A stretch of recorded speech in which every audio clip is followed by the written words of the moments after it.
우리 함께 사도신경으로 신앙 고백하시겠습니다. 나는 전능하신 아버지 하나님 천지의 창조주를 믿습니다. 나는 그의 유일하신 아들 우리 주 예수 그리스도를 믿습니다. 그의 성령으로 잉태되어 동정녀 마리아에게서 나시고 본디오 빌라도에게 고난을 받아 십자가에 못 박혀 죽으시고 장사된 지 사흘 만에 죽은 자 가운데서 다시 살아나셨으며 하늘에 오르시어 전능하신 아버지 하나님 우편에 앉아 계시다가 거기로부터 살아있는 자와 죽은 자를 심판하러 오십니다. 나는 성령을 믿으며 거룩한 공교회와 성도의 교제와 죄를 용서받는 것과 몸의 부활과 영생을 믿습니다. 아멘. 우리 함께 찬송가 459장 우리 함께 찬송하도록 하겠습니다. 찬송가 459장입니다. 누가 주를 따라 섬기려는가?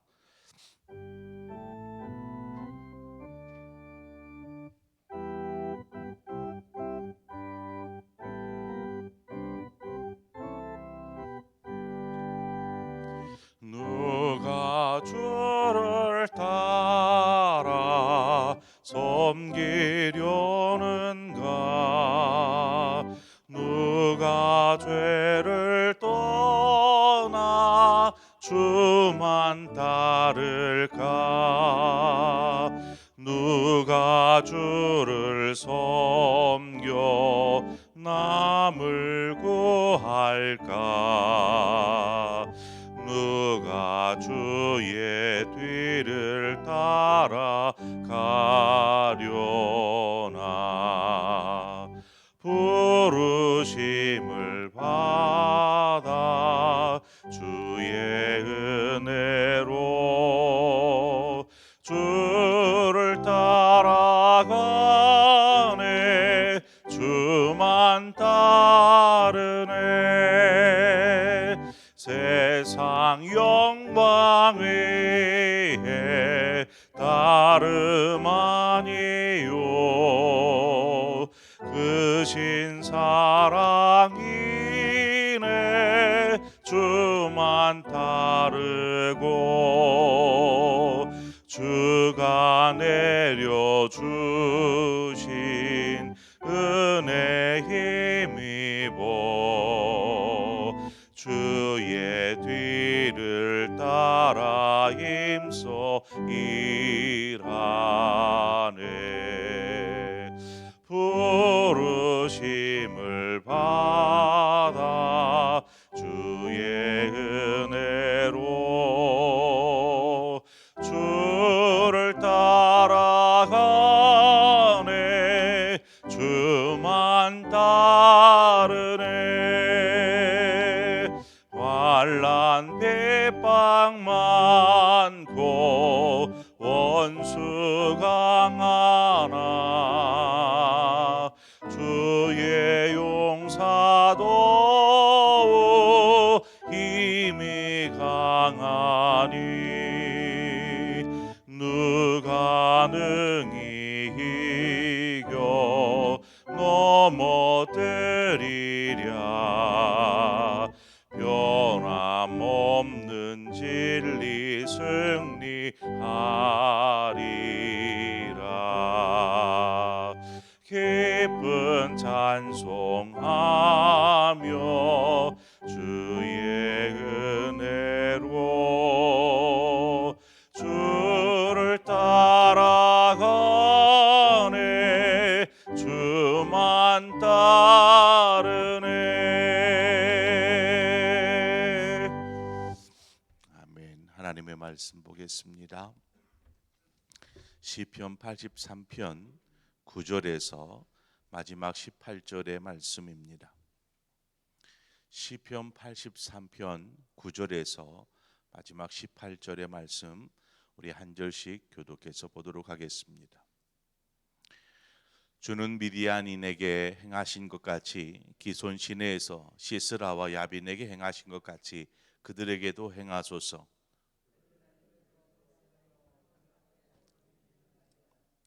그들의 귀인들이 오렙과 스앱 같게 하시며 그들의 모든 고관들은 세바와 살문나와 같게 하소서.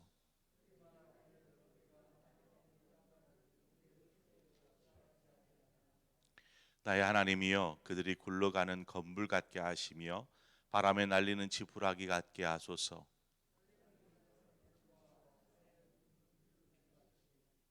주의 광풍으로 그들을 쫓으시며 주의 폭풍으로 그들을 두렵게 하소서.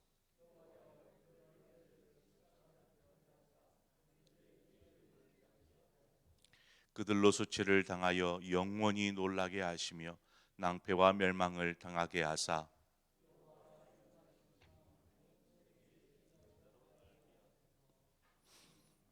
아멘. 본문을 보면 이스라엘을 대적하는 많은 무리가 그 역사에서 이스라엘을 아예 그냥 지워버리겠다, 완전히 지워버리겠다 하는 그러한 기세로 공격해 오는 그러한 급박한 상황에서 시편 기자가 하나님 앞에 이렇게 요청하고 있는, 호소하고 있는 호소의 기도입니다. 여기서 이스라엘이라는 말은 하나님의 백성이요 하나님의 자녀라고 말할 수 있겠습니다. 그래서 하나님의 백성을 대적하는 어떠한 무리니 곧 하나님, 이 이스라엘을, 하나님의 백성을 대적한다라는 것은 바꾸어 말하면 하나님을 대적하는 것과 같다라는 것이죠. 그래서 성경의 역사를 이렇게 보면 하나님을 대적하는 어떠한 무리도 하나님 앞에 결코 설 수 없다라는 것을 보여주고 있습니다. 한마디로 하나님께서 그들을 멸하십니다. 그것이 역사적 사실입니다. 그래서 마지막에 18절에 고백하고 있듯이 여호와라 이름하신 주만 온 세계의 지존자로 알게 하소서. 하나님께서 그렇게 자신을 내 보이시는 것이죠. 시편 저자가 이야기하듯이 온 세상의 주관자, 역사의 주관자는 오직 하나님밖에 없는 줄 믿습니다. 지금 우리의 삶을 보면 분명히 하나님이 우리의 삶의 주관자이시고 온 세상의 주관자이면서 여전히 이 세상의 어둠의 주관자 누구입니까? 사탄과 그의 세력이 여전히 하나님의 백성, 하나님의 자녀들을 우는 사자와 같이 삼킬 자를 찾으며 하나님의 백성을 대적하고 있습니다. 여기에서 대적이라 함은 하나님으로부터 멀어지게 해서 결국 하나님의 백성 되지 못하게 하는 것이 이 어둠의 대적자들의 뜻일 것입니다. 그래서 어떤 우리의 삶에 당장 대적이 있어서 물리적으로 뭔가 다툼이 일어나거나 싸움이 일어나는 것은 아니지만 보이지 않는 어둠의 권세에 의한 우리로부터 하나님께로부터 멀어지게 하는 유혹과 혹은 여러 가지 삶의 고난들이 우리를 믿음의 뿌리부터 흔들어 놓으려고 계속해서 공격하고 있다라는 사실입니다. 이러한 대적들로부터 우리의 믿음을 지키고 하나님의 자녀요 하나님의 백성으로 살아가기 위해서 우리에게 필요한 것이 무엇일까요? 분명히 오늘 본문에서 저자가 고백하는 것처럼 하나님 저들을 멸하여 주옵소서 이렇게 호소하듯이 우리는 하나님께서 분명히 그렇게 하실 것입니다. 왜냐? 역사가 그것을 이야기하고 있기 때문입니다.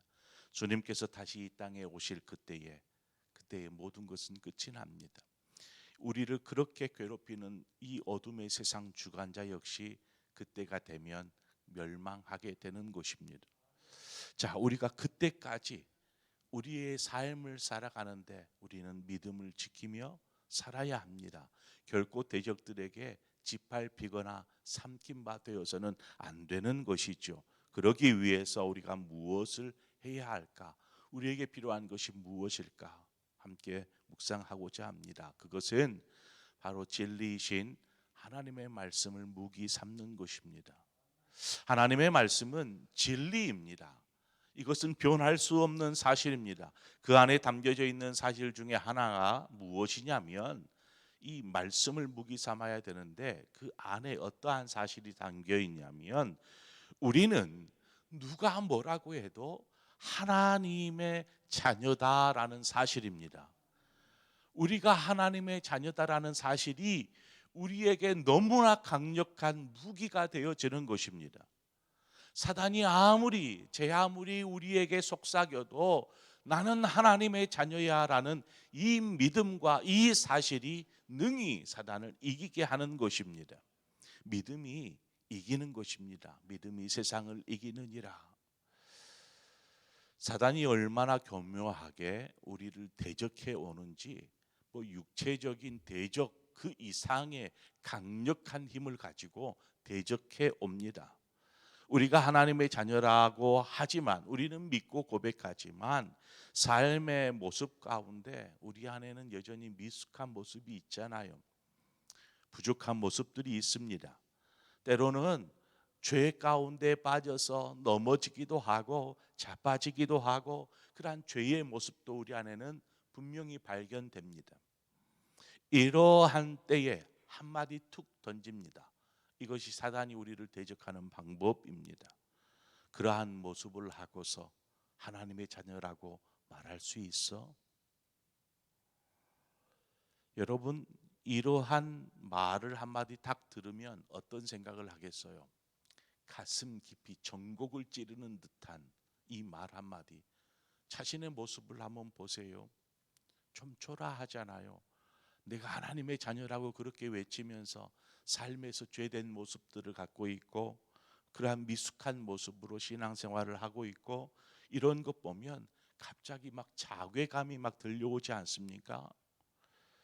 여러분, 우리가 의롭고 경건하고 거룩하여서 하나님의 자녀가 된 것이 아닙니다. 하나님이 우리에게 그 모습을 보고 우리를 자녀 삼아 주신 것이 아니다라는 사실입니다. 죄인이었을 때에 하나님께서 우리를 사랑하신 것입니다. 그러므로 우리에게 하나님의 자녀다라는 사실은, 우리가 설령 죄를 지을지라도, 우리의 신앙생활이 미숙해 보일지라도 변하지 않는 사실이다라는 것입니다. 그러므로 우리가 당당하게 사단이 그렇게 우리에게 속삭일지라도 우리는 대적해야 합니다. 어떻게요? 나는 하나님의 사랑받는 자녀입니다. 이 고백입니다. 그 무엇도 하나님의 사랑에서 나를 끊을 수 없습니다 라고 선포하여야 합니다. 이것이 무기인 것입니다. 무기. 종종 하나님과 좀 멀어져 있거나 믿음이 연약해져 있는 무슨 상황에서인지, 어떤 믿음이 연약해져 있을 때에 이러한 공격을 받으면 그냥 와그르르 무너져 버리는 그러한 성도들도 보게 됩니다. 주님께서 십자가에서 죽기까지 우리를 사랑해 주셨습니다. 그 사랑의 힘은 우리의 그러한 부족함, 모난, 아니면 죄된 그 모든 것을 덮고도 남음이 있는 그러한 사랑입니다. 사랑은 허다한 죄를 덮느니라. 우리 안에 그 숱한 더러운 죄악조차도 하나님의 그 주님의 그 십자가의 사랑이 다 덮어버리신 것을 믿습니다. 그렇습니다. 우리의 삶에 하나님 사랑, 하나님께서 우리를 사랑하신다라는 이 사실 하나만으로도 우리는 능히 사단을 대적할 수 있습니다. 그러므로 이 사실을 굳게 마음에 새기고 또 입술로 선포하고, 나는 하나님의 자녀야, 나는 사랑받는 하나님의 자녀야, 이것들을 외치면서 나아가시기를 바랍니다. 또한 우리의 삶에서 우리는 실패를 경험합니다. 삶이 온통 다 형통하고 잘되고 이런 것은 아니지 않습니까? 때로는 실패하기도 합니다. 그 실패는 우리를 좌절하고 낙심하게도 만듭니다. 또 이러한 문제들이 계속해서 우리를 염려하고 근심케도 만듭니다. 그러면서 우리 스스로 어떠한 마음들이 생기냐면, 나는 안 돼, 나는 안 돼, 나는 별로 능력이 없어, 나는 무가치한 존재야, 나 같은 사람을 하나님께서 받아주시겠어 하는 이 자존감의 문제가 생겨나기 시작합니다. 이러한 실패와 좌절들이 있다 보니까 사람 앞에서도 난 실패자처럼 사람 앞에 보여지는 게 싫어 해서 숨기게 되고, 이러다 보면 자존감의 문제가 생겨요. 이러한 자기 생각조차도 여러분 사단이 심어놓는 생각들입니다. 자기를 비하하고 자격지심을 갖게 하고 끊임없이 하나님께서 나를 사랑해 주실까 하는 생각들, 이러한 생각들을 우리 안에 씨를 뿌리듯이 사단은 뿌려놓습니다. 여러분 돌아온 둘째 아들의 탕자의 이야기를 잘 알지 않습니까? 그 모습을 한번 보십시오. 둘째 아들 무슨 낯으로 그 아버지를 만나려고 집으로 돌아갈 수 있겠습니까? 사단이 이렇게 얘기를 해요. 네가 무슨 낯으로 아버지의 그 재산 분깃을 이 둘째 아들로서 다 가지고 가가지고 허랑방탕하면서 다 날리고 거짓골이 되어서 무슨 낯으로 아버지께로 가려고 하느냐. 어떨 것 같아요? 그 말 들으면 나는 못 가지, 어떻게 아버지를 만나 하는 생각 들지 않겠어요? 사단은 그렇게 합니다. 그러나 아버지를 믿는 것입니다. 그냥 믿는 것입니다. 아버지가 자신을 내쫓지 않을 것을 믿기에 아버지께로 가는 것입니다. 실제로 아버지가 아들의 모습을 멀리서 오는 것을 보고 어떻게 합니까? 달려가서 그냥 끌어안아 줍니다. 그것이 하나님이십니다. 하나님의 마음은 이렇습니다. 그런데 우리 스스로 생각을 그렇게 해요. 지금 그냥 죽는다고 해도 집에는 못 갈 것 같다. 그 고난 속에 있으면서 먹을 것이 없어서 돼지 먹는 것 구하면서도 그것도 조차도 제대로 해결할 수 없는 그러한 상황에서 집에 못 가, 어떻게 아버지를 봐 하는 마음 생각들을 하는 것입니다. 내가 어떻게 집에 돌아가, 나 같은 인생을 이렇게 살다가 죽는 것이 당연하지 않아, 이러한 생각들을 하는 것입니다. 스스로 자책하고 인생을 포기한다면 그 얼마나 어리석은 짓입니까? 얼마나 아버지께로 돌아가기만 하면 그 아버지가 달려와 우리를 안아주시고 또한 신발을 신겨주시고 옷을 입혀주시고 손에 손가락실을 끼워주시고 너는 내 사랑하는 아들이라, 이것을 회복시켜 주시는데, 돌아가기만 하면 아버지께로 가기만 하면 되는데 우리 스스로 자존감이 약해져서 안 돼 어떻게 봐 하는 생각들을 품게 사단은 움직이더라는 것입니다. 바로 이것이 사단이 우리에게 원하는 생각들입니다. 자, 그렇다면 아버지의 원함은 무엇일까요? 우리 하나님 아버지의 원함은 천하보다 귀한 자녀가 하나님께로 돌아오는 것, 하나님 그것을 기뻐하십니다. 만신창이가 되어 있어도 돌아오기만 하면 하나님 다 받아주시는 분이십니다. 여러분의 삶이 너무나 초라해 보이십니까? 그럴지라도 하나님 아버지 앞으로 나아가는 것입니다. 하나님은 우리의 실패에 대한 상처 혹은 삶에서 겪는 무수한 좌절들을 다시금 그것을 발판 삼아 일어서게 하시는 분이십니다. 우리가 하나님 앞으로 돌아가기만 하면, 어쩌면 그것이 우리가 더욱 하나님 앞에서 그러한 실수와 죄된 모습들이 하나님 앞에 돌아서면 더욱 성숙되고 아름답게 세워질 기회가 될 수 있는 것입니다. 그래, 돌아가야지. 그러면 과거의 그러한 아픈 기억들 혹은 좌절들 혹은 시험들, 넘어졌던 일들, 죄를 지었던 일들, 이것들이 우리가 하나님 앞에 돌아섰을 때에 그것이 귀한 우리 안에 교훈이 되는 것이죠. 그러면 안 되는구나, 그러지 말아야지, 더욱 열심으로 내가 주님을 섬기며 살아야지 하는 생각을 할 수 있지 않겠습니까? 그러므로 사단이 우리를 대적합니다.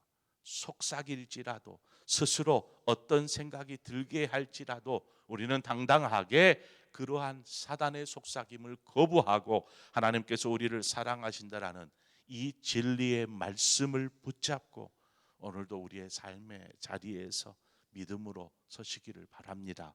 하나님께서 우리와 함께 하십니다. 그분은 지존자 되십니다.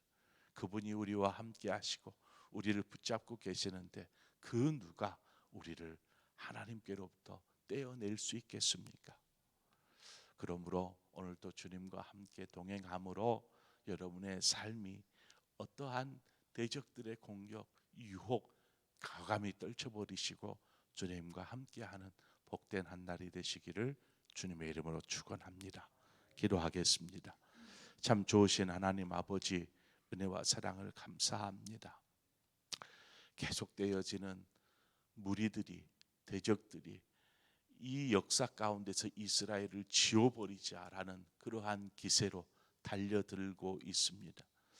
하나님, 이러한 상황에서 하나님 앞에 호소하는 오늘 본문의 시편 저자의 모습처럼 우리의 삶에 하나님 어둠의 권세자, 세상 주관자들 하나님 우리를 공격해 옵니다. 때로는 유혹하듯, 때로는 속삭이듯, 때로는 고난 가운데, 실패 가운데 좌절감을 심고 그렇게 우리를 하나님으로부터 멀어지게 하려고 합니다. 하나님, 그러나 하나님께서 분명히 이 성경의 말씀, 하나님의 말씀을 통하여서 우리를 사랑하신다라고 말씀하셨고 그 세상 어느 것도 그것을 갈라놓을 수 없다라고 말씀하신 이 말씀을 우리가 굳게 믿고 붙잡고 살게 하여 주옵소서. 하나님, 이 믿음으로 살겠습니다. 오늘의 삶을 통해서도 우리가 지치기도 하고 힘을 잃기도 하고 때로는 실패감에 좌절할지도 모르겠지만 그럼에도 불구하고 하나님의 사랑은 변함이 없다라는 이 사실을 우리가 결코 잊지 말고 이 믿음으로 오늘을 살게 하며 뿐만 아니라 주님과 함께하며 살아가는 그러한 귀한 복된 한 날 되게 하여 주시옵소서. 예수님의 이름으로 기도합니다. 아멘. 오늘 이 시간에 우리가 함께 기도할 때에 오늘을 우리가 북한 땅을 위해서 우리 함께 기도하기를 원합니다. 하나님, 저 북녘 땅에 무엇이 그 땅을 좌지우지하며 주관하고 있는지, 꽉 붙잡고 있는지, 그것이 어둠의 권세 잡은 자의 그러한 것이라면 하나님, 오늘 여기 말씀과 같이 그 모든 것들을 멸하여 주옵소서. 그리고 그 가운데 예수 그리스도의 이름이 십자가가 다시 서게 하여 주옵소서. 그 한반도의 복음은 평양에서 시작되었습니다. 평양에서 그 복음의 근원지였던 평양이 지금은 어떻게 되어 있습니까? 하나님, 다시금 그 평양 땅에 십자가가 세워지게 하여 주옵소서. 우리 북한 땅을 위해서 기도하고 우리 선교지를 향하여서 세계 열방에 있는 그 많은 선교사님들, 그 선교사님들이 오늘 또 복음을 위해서 수고하고 인생 삶을 들여서 그렇게 하나님 나라를 이루기 위해 힘쓰고 있는데 우리 세계 열방에 계시는 선교사님들을 위해서 우리 함께 기도하도록 하겠습니다. 또 우리 교회가 돕고 있는 여러 선교지뿐만 아니라 교회들을 우리가 함께 이 시간 중보하는 시간 갖겠습니다. 함께 기도하겠습니다. 좋으신 아버지 하나님, 은혜와 사랑을 감사합니다. 아버지, 오늘도 하나님 이 새벽을 깨우게 하시고 하나님 앞에 서게 하실 아버지, 오늘도 말씀을 통해서 내가 너희를 사랑한다, 내가 너희를 기뻐하노라 말씀하시는